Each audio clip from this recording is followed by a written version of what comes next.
O endemoniado gadareno. Você vai se surpreender com as informações que eu vou passar para você agora. Pega a sua Bíblia agora, pega aí uma caneta, pega um caderno para você anotar o que eu vou te falar, para você grifar na sua Bíblia o que eu vou te mostrar agora, porque o que eu vou te passar pode fazer toda a diferença dentro de uma mensagem ou também dentro de um ensino, dentro de um estudo na escola bíblica ou seja lá onde você for ensinar. Então preste atenção. Marcos capítulo 5, verso de número 1, eu quero ler o texto e vou te explicando à medida que eu estiver lendo.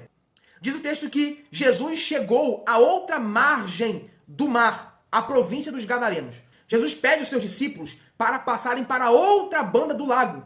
Então, Jesus estava no barco, quando de repente uma tempestade muito forte se levanta. Ali Jesus já mostra que ele não era um simples homem. Jesus tinha autoridade sobre o mar, sobre o vento, e os discípulos ficaram maravilhados com aquilo. O texto no capítulo 5, verso 1, revela que eles chegaram a outra margem lá em Gadara. Você sabe que Gadara fazia parte de 10 cidades, chamada de Decápolis. Decápolis quer dizer exatamente isso, as 10 cidades. Então, quando eles chegaram ali, olha o que o texto vai dizer. E saindo ele do barco, lhe saiu ao encontro 2 sepulcros. Então, grifa esse detalhe aí, 2 sepulcros. Por que Marcos faz questão de dizer 2 sepulcros? Porque os sepulcros virou uma morada de um homem possesso. Olha isso.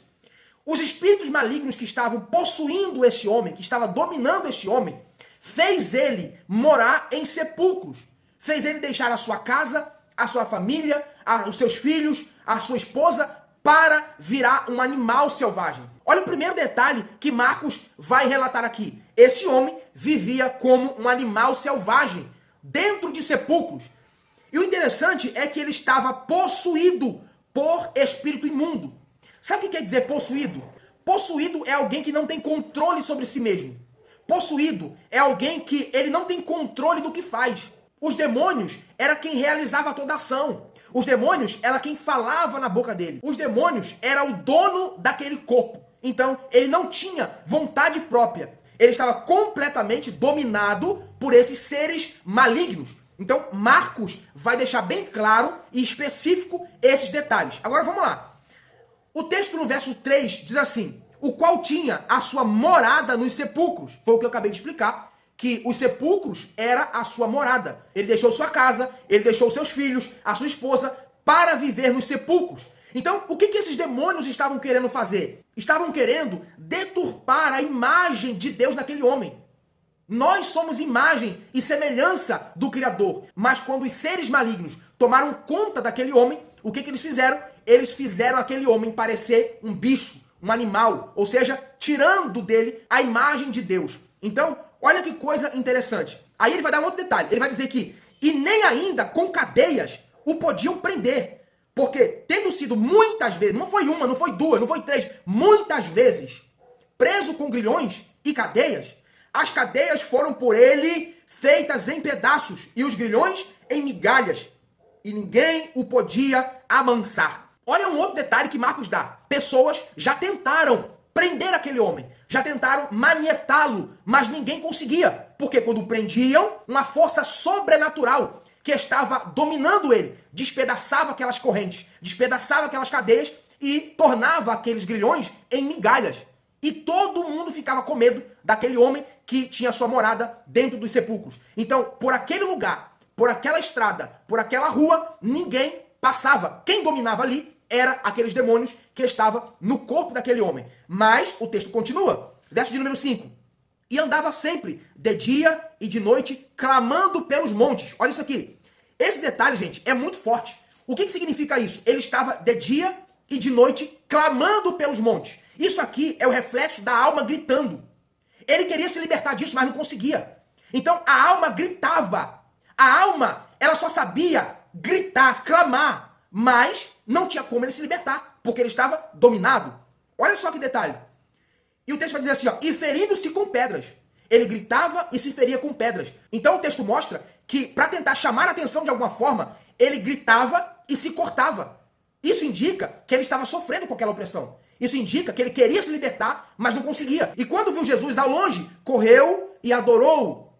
E clamando com grande voz disse, que tenho eu contigo, Jesus, Filho do Deus Altíssimo? O que ele está dizendo aqui no verso 7? Ele, primeiro, reconhece quem é Jesus. Os fariseus, os escribas, não acreditavam na autoridade de Jesus, mas os demônios sabiam bem quem ele era. Ele era o Filho do Deus Altíssimo. E ele também sabia que o seu futuro já estava determinado. Porque Jesus já havia revelado para os seus discípulos que o diabo ia ser lançado no lago de fogo. Então, essa expressão que ele diz aqui, vieste nos atormentar antes do tempo, é porque ele sabia e sabe o seu destino final. É por isso que ele faz essa pergunta, entende? Verso de número 8. Porque ele dizia, sai deste homem, espírito imundo. E perguntou-lhe, qual é o teu nome? E ele respondeu, dizendo, Legião. Grifa isso aí, Legião. O que os demônios estão dizendo? Os demônios estão dizendo que essa palavra legião, ela é uma palavra que se aplica aos soldados romanos. Uma legião de soldado romano era aproximadamente 6.000 soldados. O que esses espíritos malignos estão dizendo? Que eles eram muitos, como uma legião dos soldados romanos. Então, perceba como que aquele homem estava sofrendo. E rogava-lhe muito que os não enviasse para fora daquela província. E andava ali pastando no monte uma grande manada de porcos. E todos aqueles demônios lhe rogaram, dizendo, mande-nos para aqueles porcos, para que entremos neles. Por que ele faz esse pedido?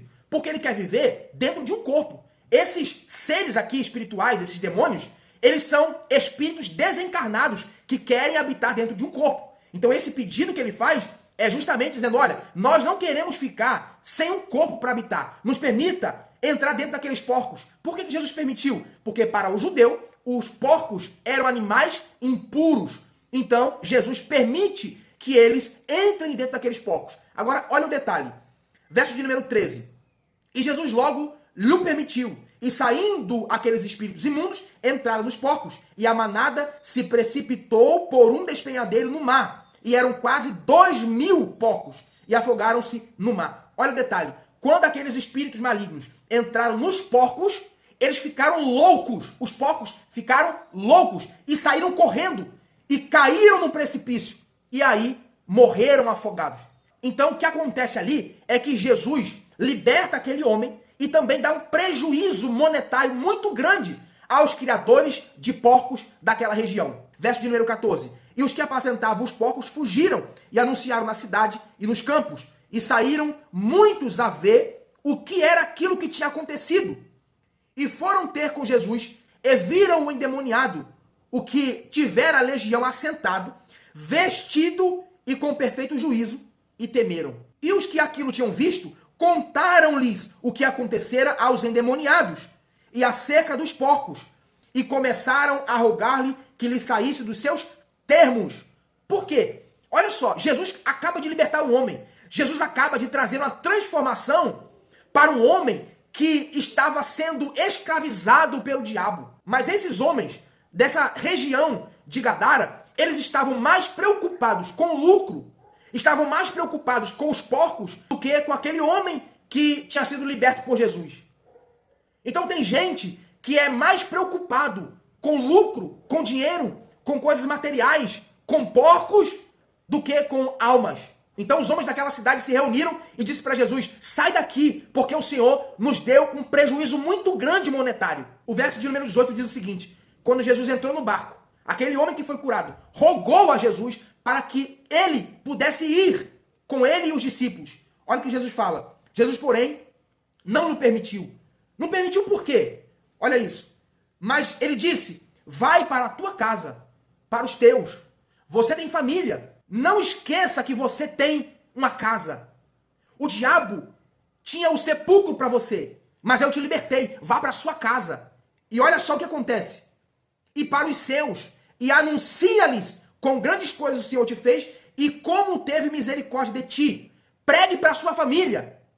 E ele vai para a sua casa e não prega só para a família, mas ele vira um missionário. Olha isso. Ele vira um missionário. O texto diz, e ele foi e começou a anunciar em Decápolis com grandes coisas Jesus lhe fizera. E todos se maravilharam. Então aquela libertação resultou em um homem missionário, em um homem que pregou a palavra, em um homem que deu testemunho do que Cristo fez na sua vida. O poder de Deus faz o reino das trevas bater em retirada.